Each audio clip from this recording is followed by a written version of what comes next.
Howdy-ho, folks, it's PlankoCat here with another Planet Coaster 1 Park Spotlight. Welcome to the video, and thank you for joining me once again as we delve into the infinitely beautiful Emerald Peak Park, created by CellyCoasters. And yes, while Planet Coaster 2 has made its big debut, the idea that we should forget its predecessor? It's not true. I and this channel remain committed to celebrating all of Planet Coaster and the imaginative individuals who bring both games to life. So, look forward to an even more expansive and exciting era of exploration, including, for the first time ever, ongoing updates of my own current project in Planet Coaster 2. You definitely want to stay tuned.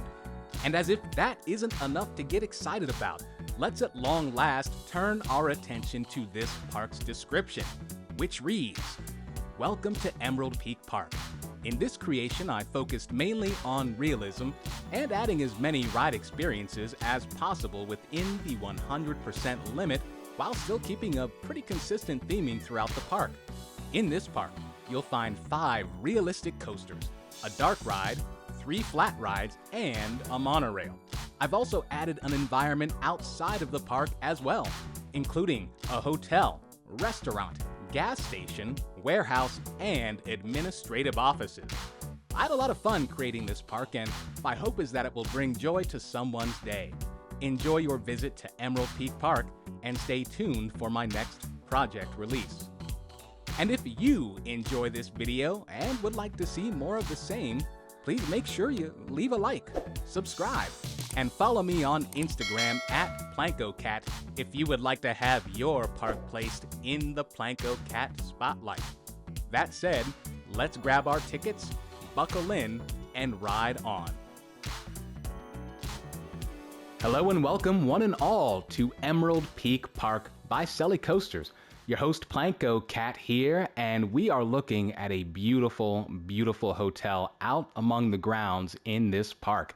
And, before we begin, I know Planet Coaster 2 has already dropped, and I've played a couple of hours, more than a couple of hours. I'm about 40 hours right now into Planet Coaster 2, but we can't forget about Planet Coaster 1. And so, as I said in my intro, I will be spotlighting both Planet Coaster 1 and Planet Coaster 2 parks as we move forward. And I can't wait. I'm very excited because we can't forget about some of the beautiful parks in Planet Coaster 1, including this one.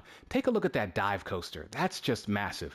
And again, we're out here in the grounds because it's really the grounds of this park that make it something special. I mean, you can imagine yourself pulling up to a theme park, seeing the coasters tower above the trees, and just imagining yourself on one of these. There goes the monorail, and then the drop. I mean, it's gorgeous, absolutely gorgeous. And you have the Giga just peeking over. That thing is way, way, way in the back of the park, but the way it towers over everything, and you could see it from this parking lot, that's something special. But we are here in the parking lot of Monsieur Feats. We've got a nice restaurant here. It's just a shell, but again, it adds to the realism in this park, which I especially appreciate, all the way down to the handicapped parking spaces right here in the front. And if we look across the street, as we saw at the beginning of this spotlight, we have this beautiful, beautiful hotel, which we're going to head over to right now. So, if we imagine ourselves, we've left the hotel, we've grabbed a bite to eat, and we're going to make our way to the entrance of the park.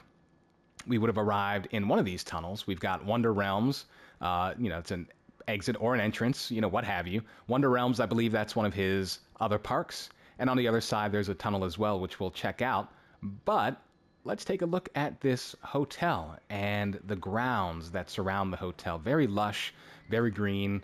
I love this grandstand, bandstand, gazebo, whatever you want to call it, right there in the front. You could see this is all usable by the guests. They are a good distance from the entrance to this park, but this hotel is, in fact, usable.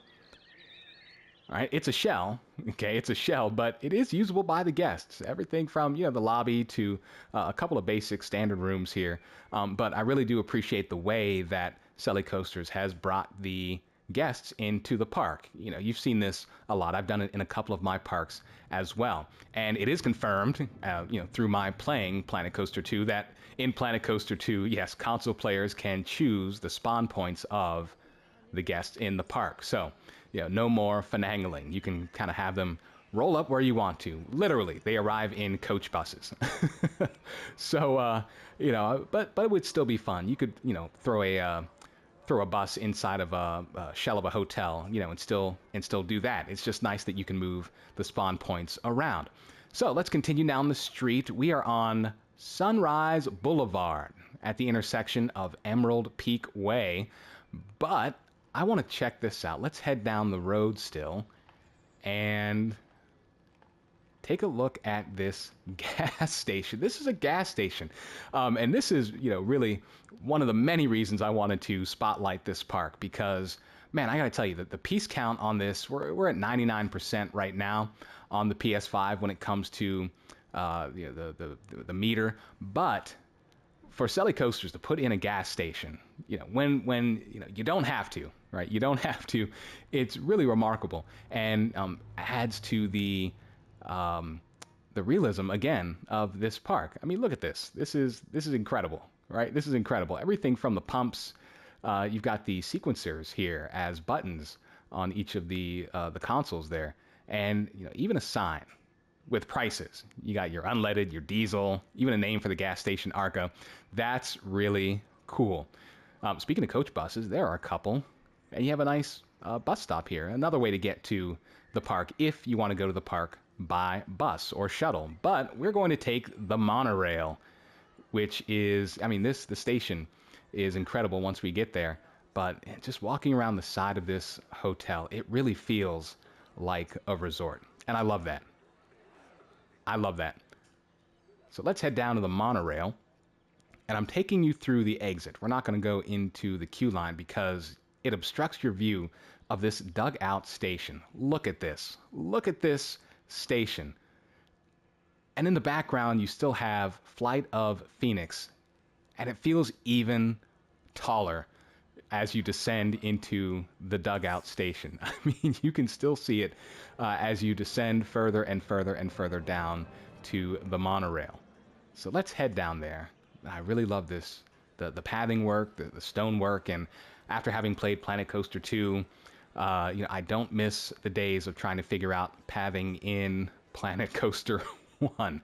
I know I speak for probably everybody listening.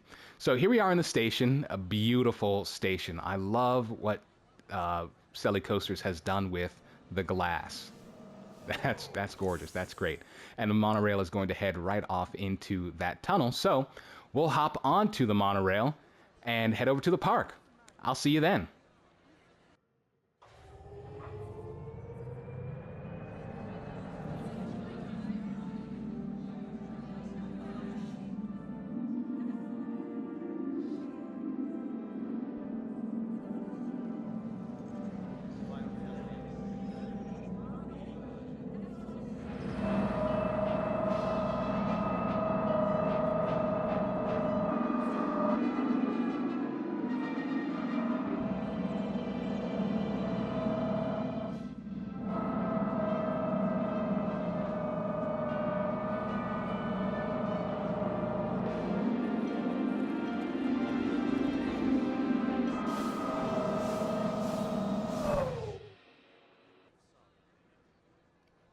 All right, here we are off the monorail, getting closer and closer into the park, and the glass ceiling on this station, again, makes this even better because you're left with this view when you exit the train of the same dive coaster you saw way back over at the hotel, and it just continues to call your name. So when you step out of the station, there it is, right? It's right there, but you're not quite there. And it just continues to pull you further and further into the park, and it looks even bigger. I don't know if it can look any bigger, maybe when we're super close up, but we'll see. But we have to continue to head to the entrance of the park because we're not there yet. Not by a while, almost there. But yeah, we have to walk around and come to the entrance of the park. So if you were staying in the hotel You could take the monorail over to the park. You don't have to worry about walking from the parking lot. But then finally, you are awarded with this fantastic view, a great sight line of Emerald Peak Park. There it is, the entrance. And what timing is that with the wooden coaster in the background? So let's not waste any time. Let's grab our tickets. Let's head over here. Grab our tickets. We won't grab a priority pass because yeah, we got an in with the owner. So we've got a special VIP status. I love these turnstiles here. I haven't seen them done like this before. Usually you see the candy canes used. I wonder what was used here. CellyCoasters, if you're watching this, let me know. Of course, I could pick it apart myself, but I'm in the middle of recording. So when you enter the park, you get an even better view of this wooden coaster. And man, this thing is fun. When I rode it, when I first was exploring this park, it rips through the course. We're going to go on that second because we've got to get on Surge first. But yeah, this really flies through its course, and it's super smooth. I mean, looking at this hill, you would think that you're getting jerked around a bit, but you're really not. Yeah, look at that. Look at that airtime. I mean, I love it. That first hill is something, but then, you know, the airtime hills and the twists and the turns that follow, it's something great, and I can't wait to hop on it with you. But let's head over. You know what? Actually, let's do that first. Why not? That's the first thing that we're met with in the park, so naturally that's where we would want to head. I know some people like to head to the back of the park first and then work their way forward to avoid the crowds, but we don't have that kind of time. So we'll hop into the queue line. And what I love about this coaster is once you leave the main pathway, you're just surrounded by tons and tons of wood. Like, you can't forget that you're about to ride a wooden coaster. And the theming just kind of switches from your generic park into a Western theme, right? And this park, it's not heavily themed. It's not one giant theme. It's just a smattering of themes throughout the park, which works. Yeah, it really works, especially when you consider that this piece count is very high, 99%. There's not a whole lot of room for massive detail, but the way that the pieces are used is effective, and that's a hard balance to strike. Take, for instance, this station, okay? You know you're about to ride a wooden coaster. You know it's got a light Western theme. You know, you've got your bins over here, bin 1, bin 2. You have a operator's booth. You know, it has what it needs, but it's not too generic, right? It's enough to, you know, make you want to ride the ride, to give you an experience is the word I'm looking for. So let's have that experience. We'll hop on to the coaster. Oh, there goes our train. I don't know if we have another one coming. This might have to be a hard cut. But yeah, we'll hop on the train. Enjoy this roller coaster. This is Obsidian. I'll see you on the other side of the platform.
What a rush. What a rush. Man, I forgot how quick that thing is.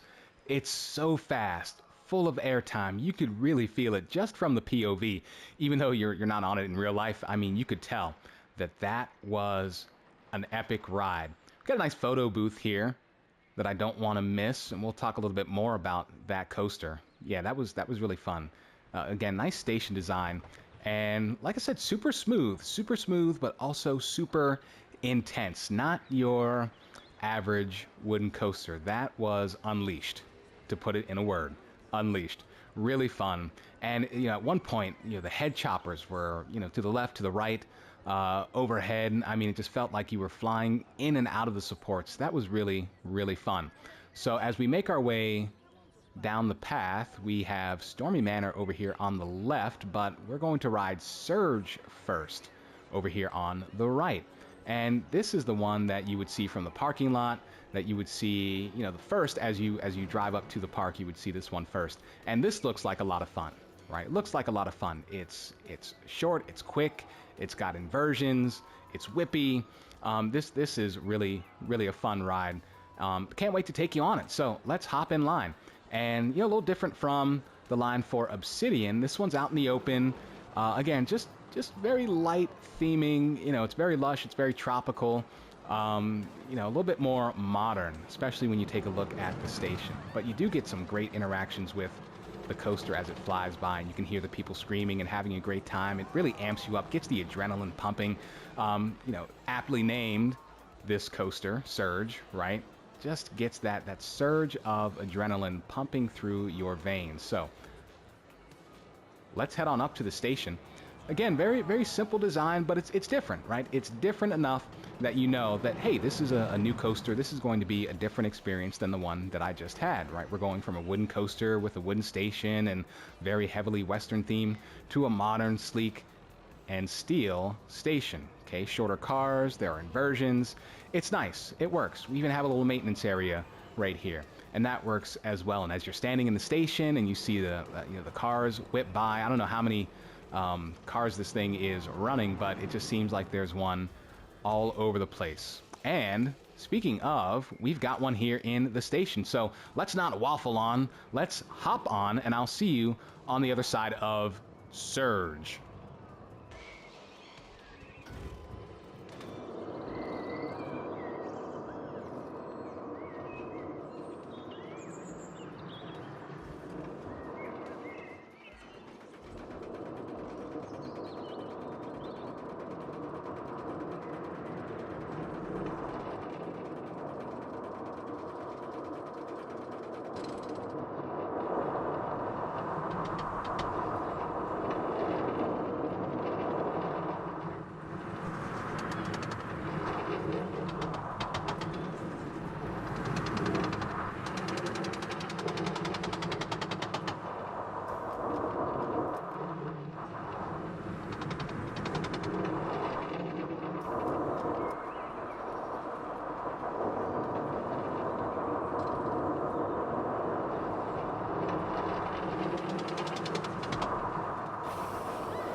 Wow, what a fun ride.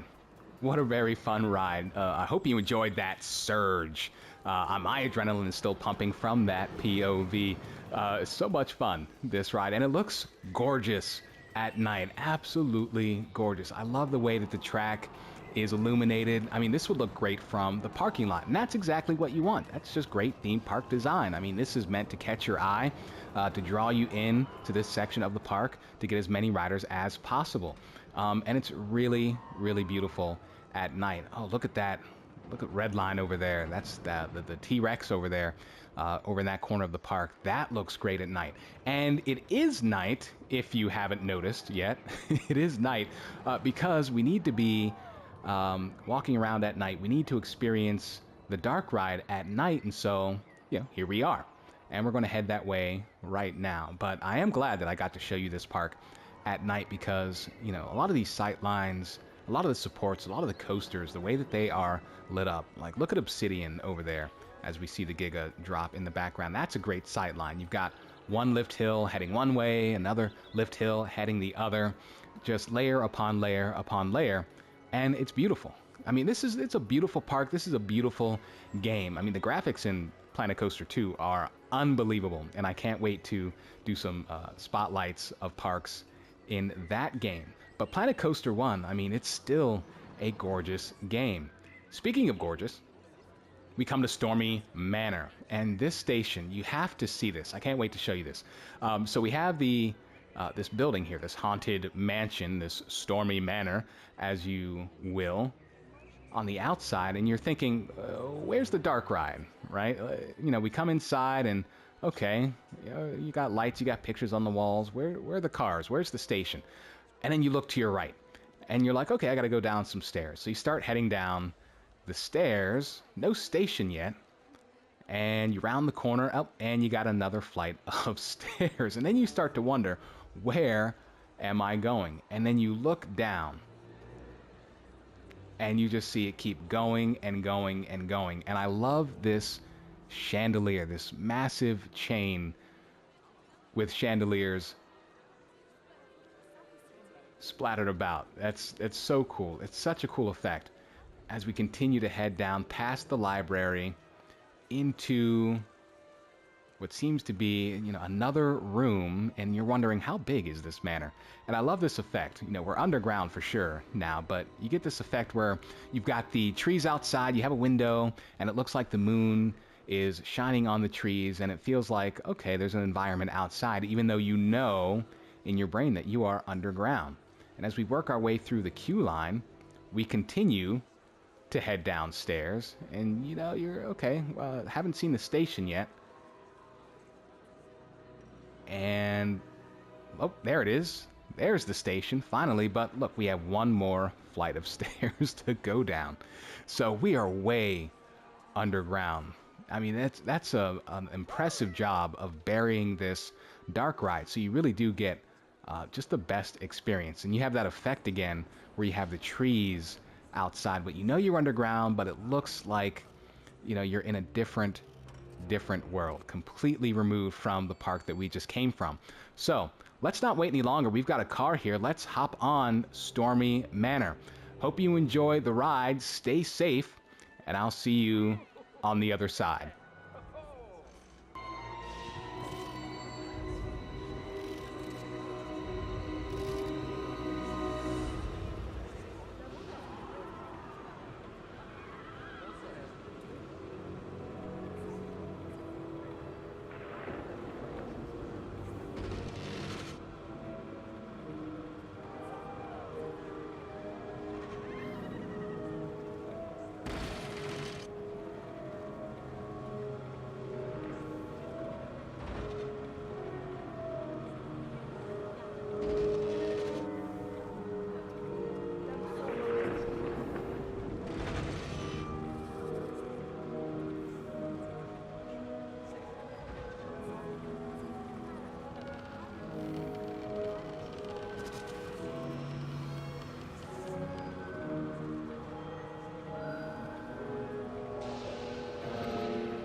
Yeah, fun ride. Spooky, scary, everything you want in a dark ride.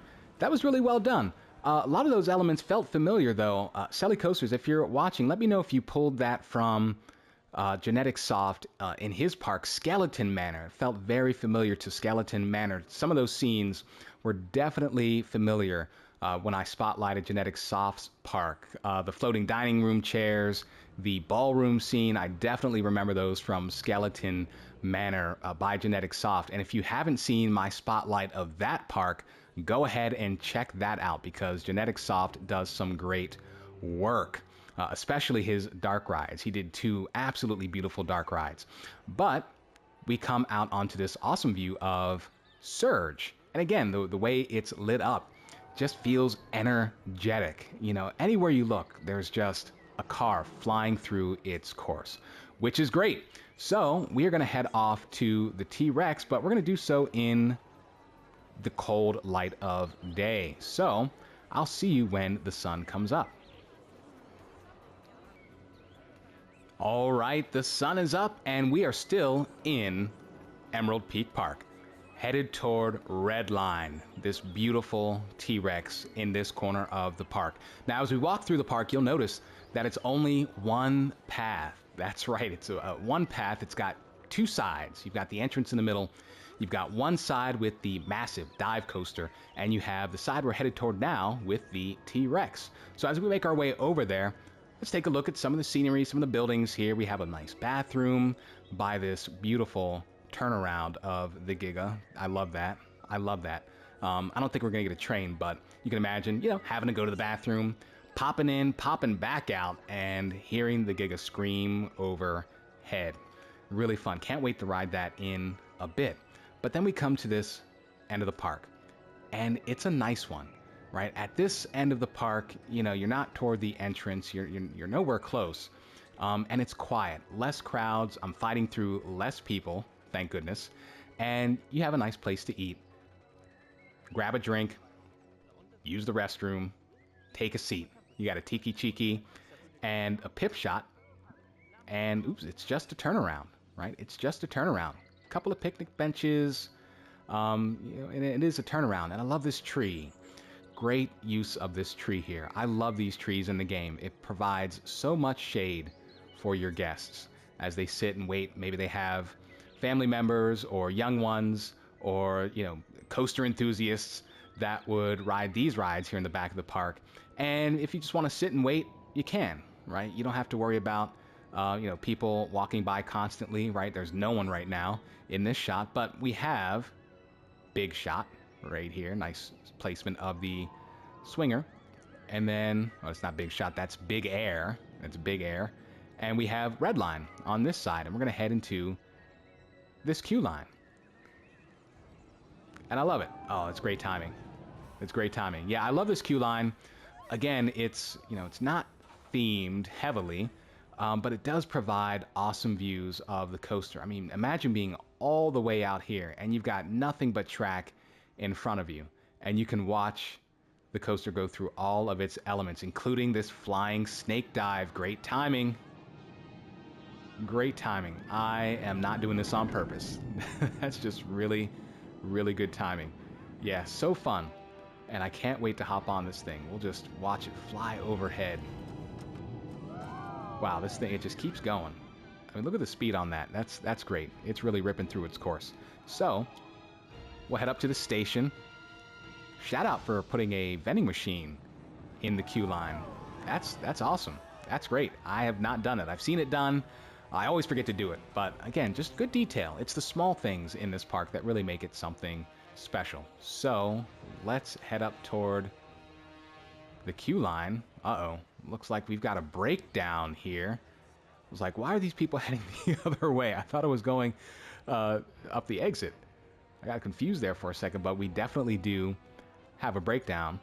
But while we are waiting, let's take a look at the station, though. We got some folks been there before, right? Been there. Ride's broken down, and you're almost at the station, or you're in the station, and you gotta wait. But yeah, nice station. You know, simple, right? Modern, simple, but this is a modern, simple roller coaster, right? It's just one piece of track. That's it. So we're gonna pretend like this train is here for us, because I'm not going to wait around for a mechanic. Like I said, we've got an in with the owner, so we'll hop on Red Line. I hope you enjoy. I'll see you on the other side.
All right, folks, so we're going to pretend that the ride was fixed just before we got on. We rode it, and as soon as we entered the station and got off, it broke down again. And now you've got people still stuck over here on the brake run. That's the story we're going with. It was fixed just for us. We rode it, we got off, and then it broke down promptly again. So hopefully we can get a mechanic over there to fix that as soon as possible, because wow, what a ride, huh? What a ride. And I want to give you an aerial view of this and a few other things, which is why we are in the free cam mode right now. But man, this coaster, it just kept going and going and going. And I want to give you an aerial view because, it was hard to figure out where you were at any given time. There were so many elements. There was always another twist, always another turn. And the elements just kept coming one after the other. And man, that flying snake dive, that was well done. That was well done. I think that might be the first time I've seen a flying snake dive in Planet Coaster. If you've done one, let me know down in the comments. I would love to check it out. Haven't tried one. I would love to try it. But everything from the stall to the overbank turns to, let me see, this element over here. Yeah, that was really fun right off the bat. That was great. But that takes us over to the administrative offices. Don't want to miss those. And it's hard to get to in PlipCam mode because this park is so expansive, right? It's hard to explore all of it on foot. And if you were a guest, I mean, you wouldn't even be over here in the first place. But yeah, there's one more thing I do want to show you out here as well, which is the actual car entrance to the park. Now, we took the monorail, but if you were arriving by car, I don't want to miss this view. I mean, we talk about the view from the parking lot of Monsieur Fleet's and the hotel, but you don't want to miss this either. When you arrive in your car, you just get this awesome panoramic view with the mountains in the background. This is my favorite map in Planet Coaster. And the mountainous map in Planet Coaster 2 is beautiful as well. And I was hoping that there would be another one because this is my favorite map to build in. In fact, the park I'm working on now is in that biome on Planet Coaster 2, that mountainous valley, that alpine map in Planet Coaster 2. That's where I'm building right now. And I've seen a lot of people building there as well. But enough about Planet Coaster 2. Let's hop back into this park because we're going to take this flyover mode to get back to where we are. We're going to avoid the crowds a bit just so you can appreciate some of the scenery a bit more in this park because we've already seen this. We've seen this view before. You have a nice flat ride there, which you've seen as well. Again, lightly themed. Nice color scheme. Really appreciate that. There goes the wooden coaster. Great timing. And we head back to the entrance of the park. So this is where we came in. And we have a couple of things here that we missed when we came in. Just a memento. A nice gift shop. Yeah, which is really well done. As well as you can do in Planet Coaster 1. In Planet Coaster 2, I've started my own gift shop. And I'm telling you, rescaling objects is a game changer. An absolute game changer. But CellyCoasters has done a great job working with what we were given in Planet Coaster 1. And if you've seen any of my other videos, you know I appreciate doing a lot with the little we were given. Comparatively, right? Comparatively. Because building in Planet Coaster 1, we didn't know it was Planet Coaster 1, right? It was just Planet Coaster. And so we did, as console creators, what we could do without TMTK. So, oh, there it is. Nice. Enough waffling, let's head to the other side of the park because the Giga and the Dive Coaster are calling our names. We've ridden 3 coasters, we have 2 to go. And we don't want to miss this side of the park. So, let's head inside here because I have a nice restaurant. Really love this glass ceiling inside. We have a palm tree, lots of natural light. The glass ceilings in this park are incredible. The curved ceiling, this one is more trapezoidal.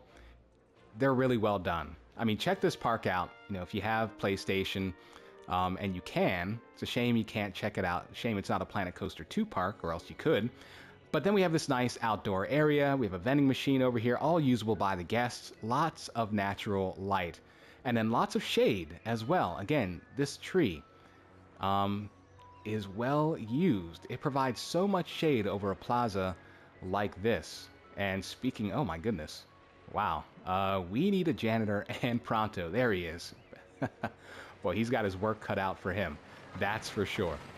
Beautiful bathroom here. I love this color scheme. And I love the beams. Yeah, just simple, but effective. Right. Simple, but effective. And it really lightens up this area. It really lightens up this area. Matches this light blue theming that's going on with Wraith. And I love these letters as well. Again, working with what we were given in Planet Coaster 1 to be able to create this is a testament to CellyCoasters and their creativity. And here is one of the sight lines of the game. This is absolutely gorgeous when you walk up and approach Wraith. I mean, beautiful. Look at that. Look at that as it climbs the lift hill and your heart starts to pump because you know pretty soon that you are going to be on it. But first, we've got to put our stuff in the lockers here. And a genius solution to make it look like the guests are actually using these lockers, just place a couple of ATMs here. A couple of ATMs, and these things are really popular. They really keep guests coming, and it looks like they're entering their code, their payment information to open up a locker, to put in their gear so that they can go on Wraith. Which we will, 115 minutes. But like I said, we've got connections, so we can zoom through this queue line. I love this queue line. It takes you right under this massive lift hill, and you can look out and see the terrain that you are about to fly through. I mean, it's so cool. And then you look up. Oh, great timing. Yeah, that's great. What a drop. What a drop. And the custom supports on this are incredible as well. We'll get back to the queue line. I'm going to fly up here just so we can look at the custom supports very quickly because I do not want to forget, and I will if we get on and then I stop recording. But yeah, this spine is all custom supported, right? These supports here on the lift hill, all custom supported. A very, very good job. So well done. So well done. And I love the maintenance area you have right beneath the lift hill, how it's blocked off from the guests. Yeah, that's so cool. That's so cool. So you have a couple of cattle pens here right by the brake run. Beautiful station. Again, simple but effective. Lightly themed. I mean, this is something that you get the feeling that this is, they just put this in, right? They just put this in. This is new for this year. And so everything is very neat. It's very clean. It's very modern, right? It does what it needs to do. It, you know, protects guests from the sun and gives them a place to wait for the coaster, which is what we're doing. It's exactly what we're doing, and we have one right here. So enjoy this ride. I know I certainly will. This is Wraith. We're going to sit right in the front row as the train enters the station. So enjoy the ride.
All right, it is time to drop back into Plipcam mode. Thanks for joining me again. Hope you enjoyed that ride, Wraith. Very, very cool, very fun, and absolutely massive. Standing here at the station, we zoom all the way in. We can see the turnaround at the far end of the park, right over where we were by the T-Rex Red Line. Man, that was a long and fun coaster. That was so cool. And I love the mix of high-speed turns and airtime hills. And the airtime hills are profiled perfectly. I'll see if I can get a shot of one for you as we make our way to the dive coaster. But yeah, they had that parabolic shape, which is exactly what you want. And it was super smooth, intense. And I love the section you get low to the ground and you're twisting and turning, making your way back, flying through the supports. I mean, that ride had everything. It had everything. Speed, turns, and airtime. Everything that you could want in a roller coaster. Yeah, that was so fun. And I love this sign. We missed this on the way in. I love this sign, and I wanted to just say something really quick about Planet Coaster 2 and the fonts that are now available to console players. But, you know, to do this in Planet Coaster 1, not easy at all. We're going to have a much easier time in Planet Coaster 2. I've started playing around with some of the fonts, and it's fun, but I am going to miss creating stuff like this. I mean, that's really well done. Nice job, CellyCoasters. Nice job. Looks like our janitor has been slacking off. I don't know where they went, but we've got litter all over the place in this pathway. But as we come to this end of the park, this is what we've been waiting for ever since the hotel, Flight of Phoenix, and I can't wait to hop on that. But we have this beautiful plaza area here. I love this water feature right here in the middle. It just breaks up this area, and where the rest of the park was, had a lot of shade. It was, really, really well manicured. Same thing goes for this side of the park. But it feels a lot more open, and I love it. It feels newer, right? It feels like they just opened this side of the park. They put in Wraith, and Flight of Phoenix probably came a little bit before, but it feels like an expansion, right? The way the trees are a little bit shorter, not as much growth, and I love that. I love that. And I love this churros building. It's great, and it's usable. Inside, nothing special, right? Just a couple of stalls, but from the outside, it does its job, and that's exactly what you want in a park like this. So let's continue down this plaza. Nice flat ride there. That's great. Yeah, this all feels very new, very intentional in this park, and I love it. And I love this view. Yes. Yeah, that's great. Yeah, so the beginning of Flight of Phoenix, this reminds me of Valraven, which I actually had the pleasure of riding over the summer. The way it drops into the dive loop and then kind of, turns up and around into the second drop. Yeah, the beginning is very similar to Valraven. The second half of this coaster definitely is not.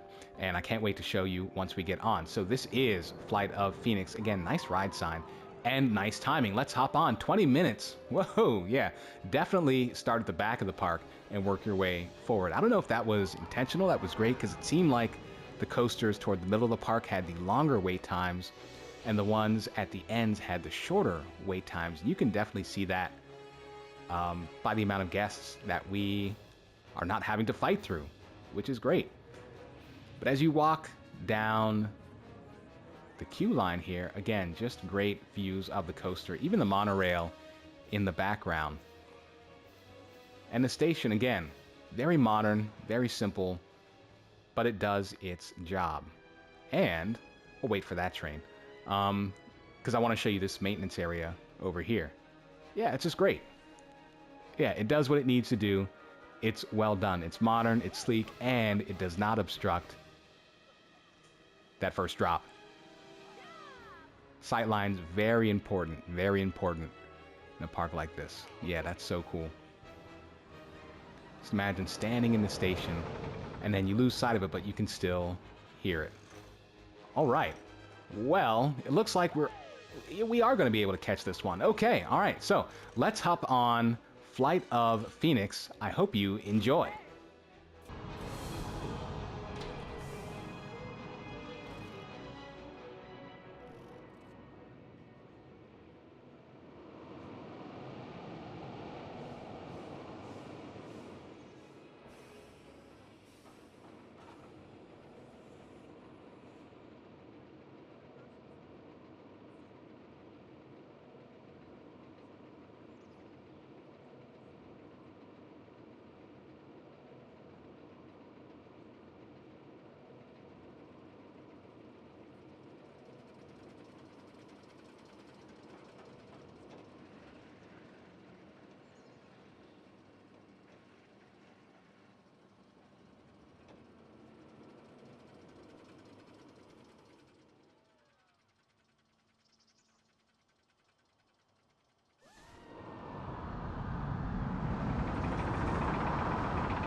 All right, we came, we saw, we conquered Flight of Phoenix. What an absolute gem of a coaster. The first half, you've got your standard dive coaster fare. Pretty typical, but also still fun. Still fun. But the second half of this coaster is where it really shines. After the second drop here, you hit this element, right? Something that we saw over on the T-Rex, and it's loads of fun on a dive coaster like this. And then after this element, you head into this trench, which you cannot see from the path. So once you get on the coaster and you hit that trench and then hit that pop of airtime, you're flying over the station. Quick turnaround over by the monorail into another pop of airtime, and look at the speed that you hit when you're in the brake run. I mean, you hit that brake run with a lot of juice left. I mean, you could probably make another turnaround or two. Just really well done. And the color scheme on this coaster is another thing that really stands out to me. I love the yellow. It really just pops against this bright blue sky, right? It really pops. It really stands out. You could see it all the way from the hotel, right? Way from the hotel. And this faded blue support structure, I mean, it really makes the coaster feel like it's the second newest coaster in the park. You know, like the Giga would be new for this year, you know, brand spanking new over in this area of the park. And this came in, you know, maybe like 5 years before, right? So not time for a new paint job just yet, but you can definitely see its age. But the yellow and blue together really help this area of the park, this side of the park, really feel nice and new and fresh, light and bright. And I am here for it. But unfortunately, it is time for us to leave. We came, we rode all 5 coasters. We rode the dark ride, which was an absolute blast as well. And now we have to go home. But we don't have to go all the way home because we can head right back to the hotel, and we'll come back and do it all tomorrow and see if this janitor is almost done cleaning up this mess here. He's working his way through, but boy, it's taken him a while. Maybe he needs a pay raise or he needs to be let go. But yeah, this is the time of the day where we head back toward the entrance. You know, our feet are tired. But the hotel's not too far away, and we don't want to walk. We certainly can. We certainly could. But we're not going to. As you can see, guests, they are heading off in that direction, but we're going to take the monorail. We'll take a hard right here. And there's a monorail right there in the station. We won't hop on. We'll just fly overhead. But I love the station as a bookend, right? Especially with the dive coaster. It's the first thing you see when you arrive via monorail in the park. Great timing. Look at that. That's awesome. And it's the last thing you see as you make your way back to the hotel. It doesn't get better than that. I mean, it really tells a story. And so we'll follow the monorail. It dips back underground there because it's headed toward that wonderfully well-designed underground station. We'll zoom over the gas station here, and we'll meet the monorail as it arrives in the station. And then once you arrive in the station, you head back up into your hotel room, you lay your head on the pillow, and you get ready to do the whole thing again tomorrow. And with that, we've come to the end of another Planko Cat Park Spotlight. If you've made it this far, thank you so much for joining me here in Emerald Peak Park. It's always a pleasure to have you along, and I can't wait to highlight even more of the magnificent work being done by creators in Planet Coasters 1 and 2. So, if you'd like to see more of these, don't forget to leave a comment, like, subscribe, and keep an eye out for my own Planet Coaster 2 park updates coming to a tube near you very soon. Enjoy the rest of your day, night, wherever or whenever you are. This is Planko Cat signing off. See you next time.